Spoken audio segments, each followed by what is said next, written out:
Tithonus, Alfred, Lord Tennyson. The woods decay and fall, the vapors weep their birth into the ground, man comes and tiles the field and lies beneath, and after many a summer dies the swan. Me only cruel immortality consumes. I wither slowly in thine arms, here at the quiet limit of the world, a white-haired shadow roaming like a dream the ever-silent spaces of the east, far-folded mists, and gleaming halls of morn. Alas! For this grey shadow, once a man so glorious in his beauty and thy choice, who madest him thy chosen, that he seemed to his great heart none other than a god. I asked thee, quo? Give me immortality. Quo?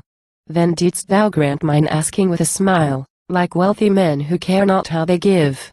But thy strong hours indignant worked the wills, and beat me down and marred and wasted me, and though they could not end me, left me maimed to dwell in presence of immortal youth, immortal age beside immortal youth, and all I was in ashes. Can thou love thy beauty, make amends, though even now, close over us, the silver star, thy guide, shines in those tremulous eyes that fill with tears to hear me? Let me go, take back thy gift. Why should a man desire in any way to vary from the kindly race of men, or pass beyond the goal of ordinance where all should pause, as is most meet for all? A soft air fans the cloud apart.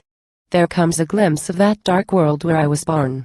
Once more the old mysterious glimmer steals from any pure brows, and from thy shoulders pure, and bosom beating with a heart renewed.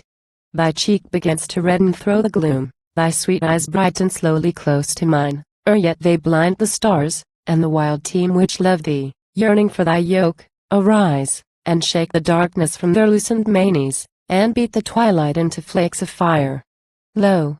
Ever thus thou growest beautiful in silence, then before thine answer given departest, and thy tears are on my cheek.